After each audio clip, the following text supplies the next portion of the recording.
V miss you Ivan Vukomanovic. We miss you Asan.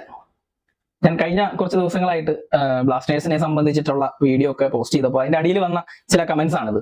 So അപ്പൊ എനിക്ക് തോന്നി ആശാനെ പറ്റിയിട്ടൊന്ന് സംസാരിക്കാനുള്ള ഒരു റൈറ്റ് ടൈമാണ് ഇത് എന്ന് എനിക്ക് തോന്നി. സോ അതുകൊണ്ട് ആശാനെ പറ്റിയിട്ട് ചില കാര്യങ്ങൾ ഒന്ന് സംസാരിക്കാം എന്ന് വിചാരിക്കുന്നു. സോ ശരിക്കും പറഞ്ഞാൽ മിസ് ചെയ്യുന്നുണ്ട്, ആശാനെ മിസ് ചെയ്യുന്നുണ്ട്. അത് ഇപ്പൊ ഒന്നും അല്ല, ആശാൻ എന്ന് പോയോ അന്ന് മുതൽ ആശാനെ നമ്മൾ മിസ് ചെയ്യുന്നുണ്ട്. അത് ഓരോ കേരള ബ്ലാസ്റ്റേഴ്സ് ആരാധകനും ഓരോ മലയാളിയും മിസ് ചെയ്യുന്നുണ്ട് എന്നുള്ളത് ഒരു വലിയ സത്യം തന്നെയാണ്. ഞാൻ ആശാനെ നമ്മുടെ ബ്ലാസ്റ്റേഴ്സ് മാനേജ്മെന്റ് വേണ്ട എന്ന് വെച്ചപ്പോഴും ഞാൻ ആ സമയത്തൊക്കെ വീഡിയോ ചെയ്തിട്ടുണ്ട്. ആശാനെ മാറ്റേണ്ട യാതൊരു കാര്യവും ഇവിടെ കാണുന്നില്ല എന്ന് പറഞ്ഞിട്ട് വീഡിയോ ചെയ്തിട്ടുണ്ട്. അപ്പൊ പല ആളുകളും വന്ന് പറഞ്ഞില്ല ഇവാൻ പോകാൻ സമയമായി, ഇവാൻ പോകട്ടെ, 3 വർഷം ആയില്ലേ എന്നൊക്കെ പറയുന്നുണ്ടായിരുന്നു. സോ ഇവാൻ ആശാനെ മാറ്റിയപ്പോ അതിന് ഒരു റീപ്ലേസ്മെന്റ് ബ്ലാസ്റ്റേഴ്സ് നടത്തണമായിരുന്നു. പക്ഷെ അതിന് ഇതുവരെ ബ്ലാസ്റ്റേഴ്സ് മാനേജ്മെന്റിനെ കൊണ്ട് കഴിഞ്ഞിട്ടില്ല. സോ ഇവാൻ ആശാൻ ഉണ്ടാക്കിയ ഒരു ടീം ഡെപ്ത് ആരെ കൊണ്ട് ഇതേ കഴിഞ്ഞിട്ടില്ല, ഇതിനു മുമ്പും കഴിഞ്ഞിട്ടില്ല എന്ന് തന്നെയാണ് എന്റെ അഭിപ്രായം. ഇപ്പോൾ കിബു വിക്കുഞ്ഞയുടെ ബ്ലാസ്റ്റേഴ്സിന് ശേഷമാണ് ഇവാൻ ആശാന്റെ യുഗം ആരംഭിക്കുന്നത്. അപ്പൊ ഞാൻ എപ്പോഴും ബിഫോർ ആൻഡ് ആഫ്റ്റർ ഇവാൻ എന്ന് ഞാൻ എപ്പോഴും ഇങ്ങനെ പറയാറുണ്ട്. ഇപ്പോൾ ആശാൻ വരുന്നതിന് മുമ്പ് നമ്മൾ 2 സീസണിലെ ഫൈനൽ കളിച്ചിട്ടുണ്ട്. അതൊക്കെ ഏത് രീതിയിലായിരുന്നു, എങ്ങനെയായിരുന്നു എന്നൊക്കെ നമ്മൾ കണ്ടതാണ്. സോ കോപ്പലാശാന് ശേഷം നമ്മൾ ആശാൻ എന്ന് മനസ്സ് തുറന്ന് വിളിച്ച ഒരാൾ അത് ഇവാൻ വുക്കുമനോവിച്ച് തന്നെയാണ്. അതിന്റെ കാരണം മറ്റൊന്നുമല്ല, ഇപ്പോൾ ടീമിൽ ആളുണ്ടാക്കിയ മാറ്റമോ കാര്യങ്ങളോ അല്ല. അതിന് പുറമെ ആള് ഫാൻസുമായിട്ടുള്ള ഇടപഴകൽ, അല്ലെങ്കിൽ ഫാൻസിന് പുള്ളി കൊടുത്തിരുന്ന ട്രീറ്റ്മെന്റ് എങ്ങനെയാണ് എന്നുള്ളത് കൂടി ഇതിനകത്ത് ഉൾപ്പെടുന്ന ഒരു കാര്യമാണ്. ആശാനെ സംബന്ധിച്ചിട്ട് ചില അനുഭവങ്ങളുണ്ട്. അപ്പോൾ ആള് എങ്ങനെയായിരുന്നു ഫാൻസിന്റെ അടുത്ത് നിന്നിട്ടുണ്ടായിരുന്നത് എന്നുള്ളത്. ഒരു തവണ ഈ നമ്മൾ ബ്ലാസ്റ്റേഴ്സിനെതിരെ ചാൻഡ് ചെയ്ത്, അതായത് ബ്ലാസ്റ്റേഴ്സിനെതിരെ എന്ന് പറയുമ്പോൾ മാനേജ്മെന്റിനെതിരെ ചാൻഡ് ചെയ്തിട്ടുണ്ട്, പ്ലേയേഴ്സിനെതിരെ ചാൻഡ് ചെയ്തിട്ടുണ്ട്. അതായത് പ്ലേ ഫോർ ബാഡ്ജ് എന്ന് പറഞ്ഞിട്ട് നമ്മൾ ചാൻഡ് ചെയ്ത ഒരു സീസൺ ഉണ്ട്, ഒരു മാച്ച് ഉണ്ട്. നമുക്ക് എല്ലാവർക്കും അത് ഓർമ്മയുണ്ട്. സോ അന്ന് ഞാനും ഈസ്റ്റ് ഗാലറിയിൽ മഞ്ഞപ്പട സ്റ്റാൻഡിൽ ഉണ്ടായിരുന്നു. അന്ന് പ്ലേയേഴ്സ് എല്ലാം കളി തോറ്റിട്ട് നേരെ പ്ലേയേഴ്സ് തോറ്റാലും ജയിച്ചാലും പ്ലേയേഴ്സ് സ്റ്റാൻഡിന്റെ അടുത്തേക്ക്, ഫാൻസിന്റെ അടുത്തേക്ക് വരുന്നത് പതിവാണ്. സോ നല്ല കളി കളിച്ചാൽ നമ്മൾ ക്ലാപ്പ് ചെയ്ത് വിടും, അല്ലെങ്കിൽ ഒരു ആന്തം പാടും. അതിനിപ്പോ ടൈ ആണെങ്കിലും തോൽവിയാണെങ്കിലും ജയിച്ചു കഴിഞ്ഞാൽ നമ്മൾ വൈക്കിങ്സ് ക്ലാപ്പ് അടിക്കും, ഒക്കെ നമുക്കറിയാം. അപ്പോ അന്ന് സംഭവിച്ചത്, ടീം വന്നപ്പോഴത്തേക്ക് ആരും ക്ലാപ്പില്ല, ഒന്നുമില്ല. അപ്പോൾ ഡിസ്ലൈക്ക് തമ്പൊക്കെ ആയിട്ട് ഫാൻസ് ഇങ്ങനെ നിൽക്കുകയാണ്. അപ്പോൾ അവരുടെ അടുത്തുനിന്ന് പെട്ടെന്ന് അവരുടെ റിയാക്ഷൻ കണ്ട് പെട്ടെന്ന് തിരിച്ചു പോകാൻ പോയ ടീമിനെ, ഓരോ പ്ലേയേഴ്സിനെയും ആശാൻ വന്നിട്ട് എവിടെ പോകുന്നു, അവിടെ നില്ലേ, അവര് പറയുന്നത് കേട്ടിട്ട് പോയാൽ മതി എന്ന് പറഞ്ഞുകൊണ്ട് എല്ലാ പ്ലേയേഴ്സിനെ പിടിച്ചവിടെ നിർത്തി തന്നു. അതായത് ഈസ്റ്റ് ഗാലറിയിലേക്ക് നോക്കി ഇങ്ങനെ നിർത്തി തന്നു. നമുക്ക് പറയാനുള്ളത് പറയാൻ ഉള്ള ആ ഒരു വേദി ആശാൻ അവിടെ ഉണ്ടാക്കി തന്നു. അവര് പറയട്ടെ, അവര് പറയുന്നത് കേൾക്കാൻ പറഞ്ഞു. അപ്പൊ ഇവിടുന്ന് ചാനൽ ലീഡർ അടക്കം എല്ലാവരും കൂടി പ്ലേ ഫോർ ബാഡ്ജ് എന്നൊരു ചാനൽ ചെയ്തു. എന്നിട്ട് നമുക്ക് പറയാനുള്ളതൊക്കെ മൈക്കിലൂടെ പറഞ്ഞു അവരോട്. സോ ഫെഡോർ അടക്കമുള്ള താരങ്ങൾ അവിടെ നിന്ന് അത് മുഴുവൻ കേട്ടു. അതിനുശേഷമുള്ള ഒരു മത്സരം എനിക്ക് നല്ല ഓർമ്മയുണ്ട്. അത് ഗോവയായിട്ടായിരുന്നു. സോ എന്റെ ഓർമ്മ ശരിയാണെങ്കിൽ അതെ, ഗോവയായിട്ടാണ്. അതിനുശേഷമുള്ള അടുത്ത മത്സരം, ഹോം മത്സരത്തിൽ ഗോവ 2 ഗോള് ബ്ലാസ്റ്റേഴ്സിനെതിരെ സ്കോർ ചെയ്തു ഫസ്റ്റ് ഹാഫിൽ. സോ സെക്കൻഡ് ഹാഫിൽ 4 എണ്ണം അടിച്ചുകൊണ്ട് ബ്ലാസ്റ്റേഴ്സ് തിരിച്ചു വന്നു. അത് കഴിഞ്ഞിട്ട് അന്ന് ടീമെല്ലാം കൂടി നേരെ ഇവിടേക്ക് വരികയാണ്. സ്റ്റാൻഡിലേക്ക് വരുമ്പോൾ ആശാൻ അടക്കം എല്ലാവരും കൂടി വരുമ്പോൾ അന്ന് നമ്മൾ ഫാൻസ് ചെയ്ത ചാൻഡ് അത് ഭയങ്കര വലുതായിരുന്നു. അത് ഇങ്ങനെ പറഞ്ഞറിയിക്കാനൊന്നും പറ്റില്ല, അമ്മാതിരി സാധനമായിരുന്നു. അതങ്ങോട്ട് കഴിഞ്ഞപ്പോഴത്തേക്കാണ് പെട്ടെന്ന് അതിന്റെ പ്ലേയേഴ്സ് ഒക്കെ പോയി കഴിഞ്ഞപ്പോൾ ആശാൻ സ്റ്റാൻഡ് അടുത്തേക്ക് വരും. അതായത് ജയിക്കുന്ന കളിയൊക്കെ കഴിയുമ്പോൾ എപ്പോഴും ഇങ്ങനെയാണ്, ആശാൻ വന്ന് ആശാന്റെ മാത്രമായിട്ടൊരു സെലിബ്രേഷൻ ഉണ്ട് ഫാൻസുമായിട്ട്.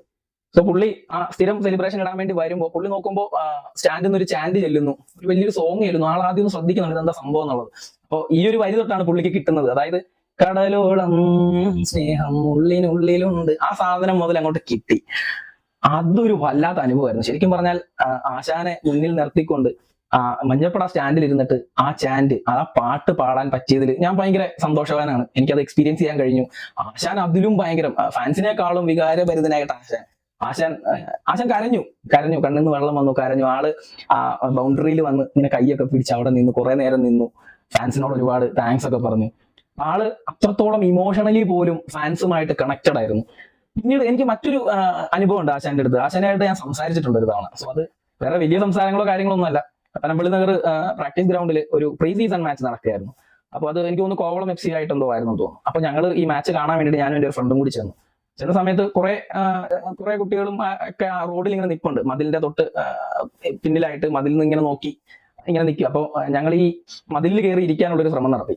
അപ്പോൾ സെക്യൂരിറ്റീസ് വന്ന് ഞങ്ങളോട് പറ്റില്ല, കയറി ഇരിക്കാൻ പറ്റില്ല എന്ന് പറഞ്ഞു. പെട്ടെന്ന് ആശാൻ അതുവഴി ഇങ്ങനെ പാസ് ചെയ്ത് പോകുന്നുണ്ട്. അപ്പോൾ കളി തുടങ്ങിയിട്ടില്ല. ആശാൻ ഗ്രൗണ്ടിലൂടെ ഞങ്ങളുടെ അടുത്തുകൂടി പാസ് ചെയ്ത് പോയപ്പോൾ ഞാൻ ജസ്റ്റ് പെട്ടെന്ന് വെറുതെ ആശാൻ ഇങ്ങനെ വിളിച്ചപ്പോഴത്തേക്ക് ആശാൻ എന്നുള്ള വിളി കേട്ടപ്പോൾ തന്നെ ആള് തിരിഞ്ഞു നോക്കി. വാട്ട് ഹാപ്പൻ എന്നൊക്കെ പറഞ്ഞ് പുള്ളി അടുത്തേക്ക് വന്നു ഞങ്ങൾ. ഞാൻ ഇങ്ങനെ പുള്ളിയോട് പറഞ്ഞു ഞങ്ങൾ മതിലിൽ കയറി ഇരുന്നോട്ടെ മാച്ച് കാണാൻ.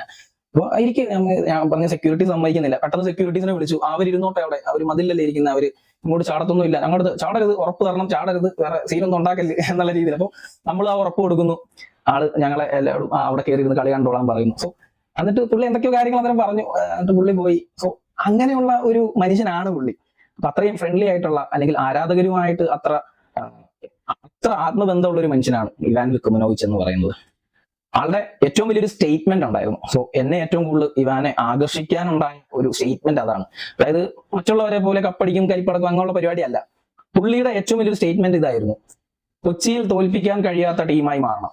ഇതായിരുന്നു പുള്ളിയുടെ ഏറ്റവും വലിയ ലക്ഷ്യം. അത് ഓൾറെഡി ഭയങ്കരമായിട്ട് നടക്കുന്നുണ്ടായിരുന്നു. കൊച്ചിയിൽ വന്ന് ഇവാൻ ആശാന്റെ കാലത്ത് കൊച്ചിയിൽ വന്ന് തോൽപ്പിക്കുക എന്ന് പറയുന്നത് ഇച്ചിരി പാടേറിയ ഒരു കാര്യമായിരുന്നു. അപ്പോൾ അതുപോലെ തന്നെ പുള്ളി അതിൽ ഹാർഡ് വർക്ക് ചെയ്ത മനുഷ്യനാണ്. ആ ടീം ബിൽഡ് ചെയ്യുന്നതിനായാലും ഒക്കെ നമുക്ക് ഇവാൻ ആശാന്റെ അണ്ടറിൽ ഉണ്ടായിരുന്ന ബ്ലാസ്റ്റേഴ്സ് ടീമിനെ വെച്ചിട്ട് നമുക്ക് പലപ്പോഴും ഏത് ബെഗാനായാലും, ഏത് മുംബൈ ആയാലും, ഏത് ബാംഗ്ലൂർ ആയാലും അവരോട് നമുക്ക് നെഞ്ചും വിരിച്ച് പറയാനുള്ള ഒരു ഓപ്ഷൻ ഉണ്ടായിരുന്നു, കോൺഫിഡൻസ് ഉണ്ടായിരുന്നു. വാടാ നമുക്കൊന്ന് മുട്ടി നോക്കാം. കാരണം പുള്ളിയുടെ അണ്ടറിലുള്ള ടീം അങ്ങനെയാണ്, അടിക്ക് തിരിച്ചടി എന്നുള്ള ഒരു ടീമായിരുന്നു. എത്രയോ മത്സരങ്ങൾ കംബാക്ക് നടത്തിയിരിക്കുന്നു. കംബാക്ക് എനിക്ക് ചെന്നൈ ആയിട്ടുള്ള ഒരു 3-3 ഒരു ഈക്വൽ ചെയ്ത കളിയൊക്കെ എനിക്ക് ഭയങ്കരമായിട്ട് ഓർമ്മയിലിരിക്കുന്നുണ്ട്. അപ്പൊ അതൊക്കെ ശരിക്കും അതൊക്കെ ഇവാൻ എന്ന് പറയുന്ന മാനേജറുടെ എന്താ പറയാ, പുള്ളി ഉണ്ടാക്കിയ മാനിപ്പുലേഷൻ ആയിരുന്നു. അതൊക്കെ നമുക്ക് ഇപ്പൊ മനസ്സിലാവുന്നുണ്ട് എന്ന് ഞാൻ കരുതുന്നു. ശരിക്കും പറഞ്ഞാൽ ഒരിക്കലും നമ്മളെ തോൽപ്പിക്കാൻ പറ്റാത്ത, അല്ലെങ്കിൽ മറ്റു ടീമുകൾ ഭയപ്പെടുന്ന ഒരു സ്ട്രെങ്തിലേക്ക് ബ്ലാസ്റ്റേഴ്സ് എത്തിയതാണ് ഇവാൻ ആശാന്റെ അണ്ടറിലുള്ള ടീം. പക്ഷെ മാനേജ്മെന്റ് എത്രത്തോളമാണ് ആളെ സപ്പോർട്ട് ചെയ്തത് എന്നുള്ളത് നമ്മൾ കണ്ടറിഞ്ഞതാണ്. കാരണം ആ ഫൈനലിന് ശേഷം, അതായത് ഹൈദരാബാദുമായിട്ട് ഗോവയിൽ നടന്ന ഫൈനൽ, ഗോവയിൽ പോയി കളി കണ്ട ആളാണ് കേട്ടോ ഞാൻ. അപ്പോൾ ആ മത്സരം കഴിഞ്ഞിട്ട് നെക്സ്റ്റ് സീസണിൽ ആ ടീമിനെ, ആശാൻ നിൽക്കിയ തന്നെ ആ ടീമിനെ നമ്മുടെ മാനേജ്മെന്റ് പൊട്ടിച്ചു കളഞ്ഞു എന്നുള്ളതാണ്. അതായത് പെരേര ഡയസ്, ഞാൻ പെരേര ഡയസിനെ കുറിച്ച് എപ്പോഴും പറയാറുണ്ട്, ISL ഞാൻ കണ്ടതിലെ one of the best player ആണ്. ആളിനെ നമ്മൾ വിട്ട് കളഞ്ഞു. അൽവാരോ വാസ്കസ് നമ്മൾ വിട്ട് കളഞ്ഞു. അങ്ങനെ പലരെയും തുടർന്ന് നമ്മൾ സഹലിനെ വിട്ടു, പൂട്ടിയനെ വിട്ടു, ജീക്സനെ വിടുന്നു. അങ്ങനെ വേണ്ട നമ്മുടെ നെടുന്തൂണായിട്ടുണ്ടായിരുന്ന പല പ്ലെയേഴ്സിനെയും ഈ മാനേജ്മെന്റ് വെറുതെ വിട്ട് കളയുന്നത് നമ്മൾ സാക്ഷ്യം വഹിച്ചിട്ടുണ്ട്.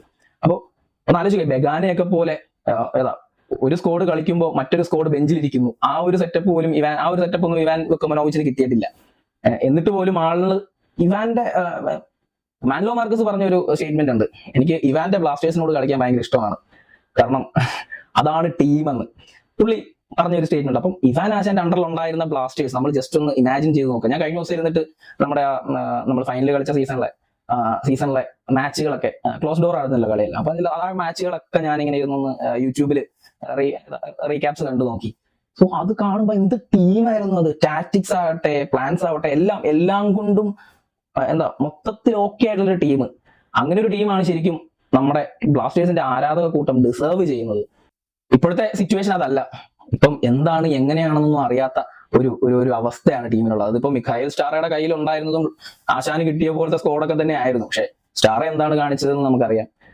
അതേപോലെ തന്നെ ഇപ്പോ കാറ്റലയുണ്ട്. കാറ്റലയുടെ കേസിൽ നമ്മൾ സപ്പോർട്ട് ചെയ്താണ് സംസാരിച്ചിട്ടുള്ളത്. കാരണം കാറ്റലയ്ക്ക് ഒന്നും ചെയ്യാൻ പറ്റുന്നില്ല. കാരണം കാറ്റലയ്ക്ക് കിട്ടിയേക്കുന്ന സ്കോഡ് അങ്ങനെയാണ്. പക്ഷെ സൂപ്പർ കപ്പ് ഒക്കെ കാറ്റല കളിച്ചത് നമ്മൾ കണ്ടതാണ്.